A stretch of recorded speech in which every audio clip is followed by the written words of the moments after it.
Section 1. You will hear a woman talking on the phone to a furniture company. First, you have some time to look at questions.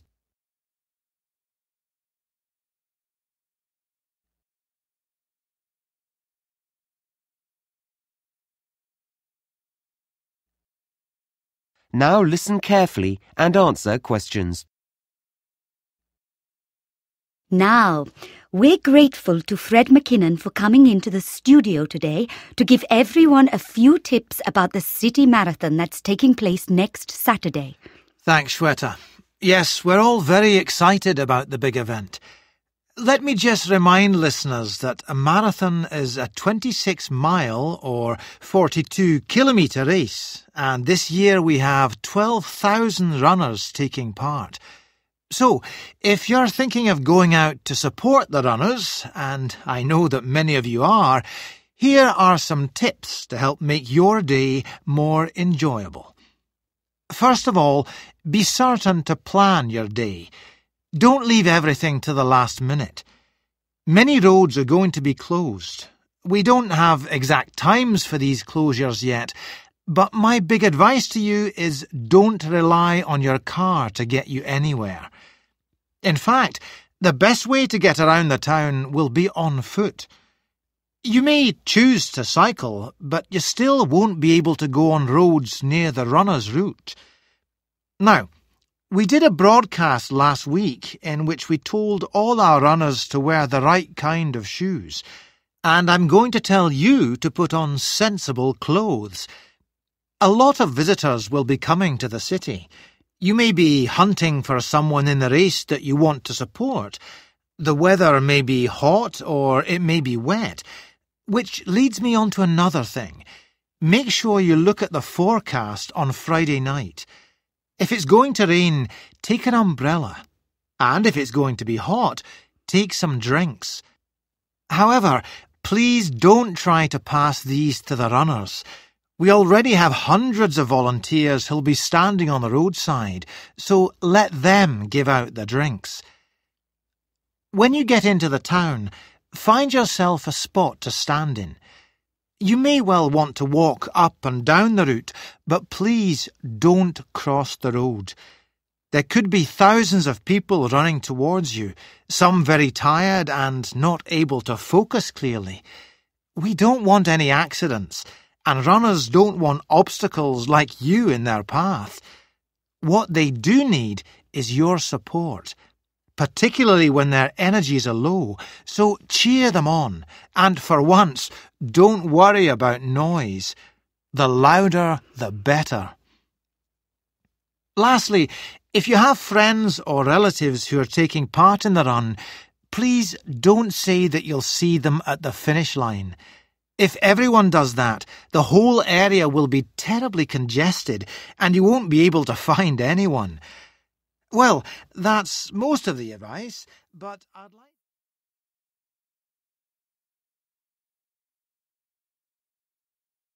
Now, I mentioned transport earlier, and I've just got a few more bits of information about travel on the day. As I said before, roads in the town centre will be closed, but if you need to be picked up at your home, then you could take a taxi some of the way. Unlike the trams and trains, however, they'll be held up on the roads, so passengers shouldn't expect them to be as punctual as they normally are. Don't be put off by this, though. There'll be extra drivers working that day, and you'll get one eventually. If you're meeting up with friends and want to be around when the runners set off, that's 9 a.m, by the way, whatever end of the city you're coming from, I'd say use the trams. They still have routes that cross roads, and this will inevitably lead to some problems, but they're likely to have more reliable timetables than buses at this time of day. And, as you know, unlike taxis, they can carry plenty of passengers. Lastly, the buses. Quite a number of bus routes will be altered slightly, and it's already been decided that some will be closed. There won't be fewer drivers, but they will be operating on different routes, and some will have longer breaks than they normally do. We'll be including a full list of all the bus routes and numbers and where they'll be going in this week's local paper, so look out for that. Well, that's it from me. Back to you, Shweta. Thanks very much, Fred. That is the end of Section 1.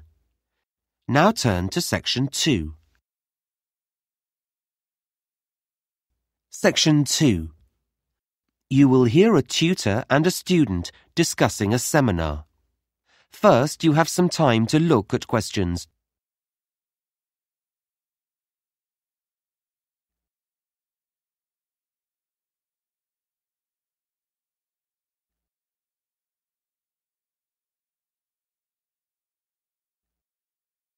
Now listen carefully and answer questions. Come in. Hi. Oh, hello, Ahmed. How are you? Fine, thanks. Have a seat.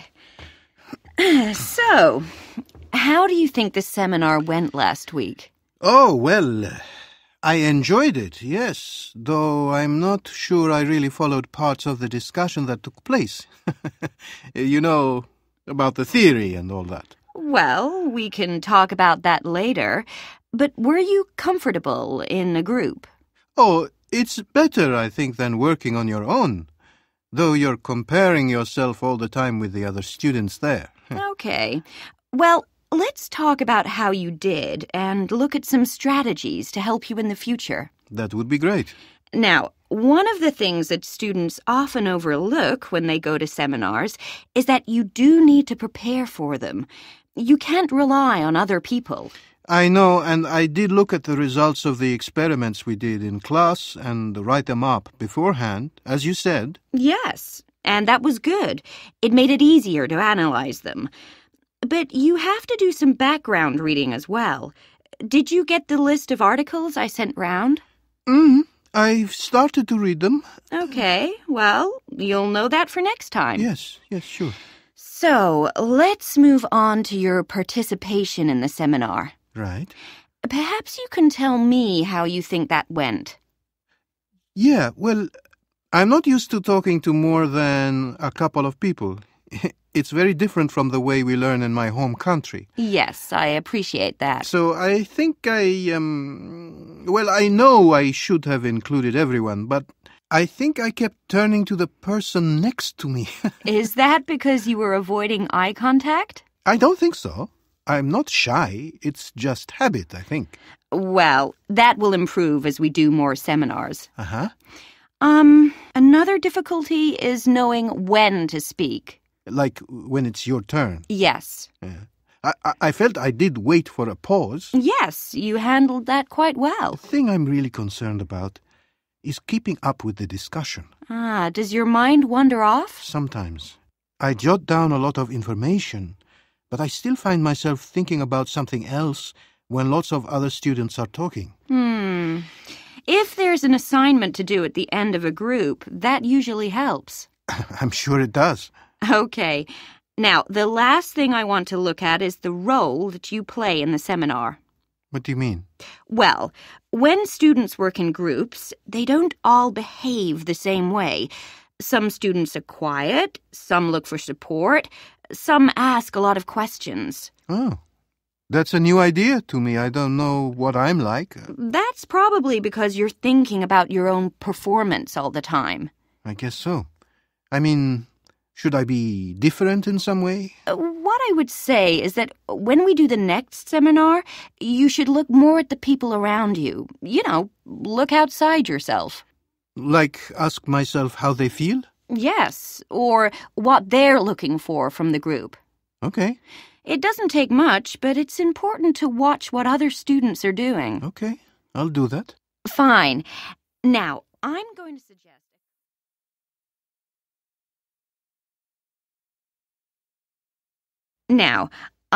suggest... a couple of strategies for next week's seminar. Okay.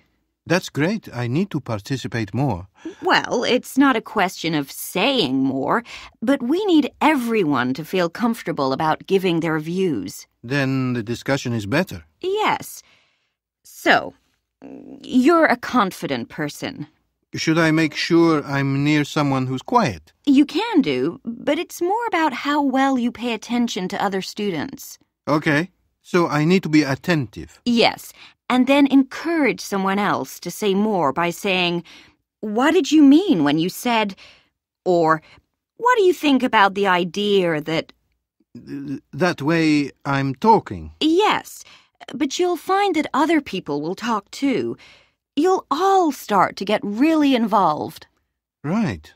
They're good suggestions. The other thing that can really help is the way you take notes. Yeah, I know I write down everything, but I should be stricter with myself. Well, you actually need to think a few days ahead. Really? Yes. What's the topic, and what's the best way of making notes? I see. So I have a strategy when I walk in the room. Exactly. Then when you read through them later, they'll make sense, and you won't have to write them out again. I always have to do that. The other thing I would say is that you should include a small column in your notes where you can jot down things you want to go back to before the seminar ends. Like a reminder. Yes. Notes aren't just for later. You can use them as a prompt when there's a pause in the discussion. That's been really helpful. Okay.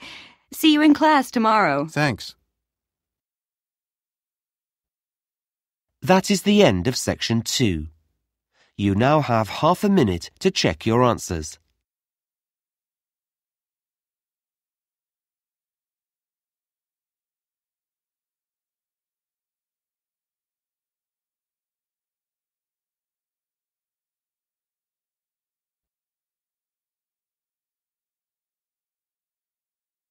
That is the end of the listening test.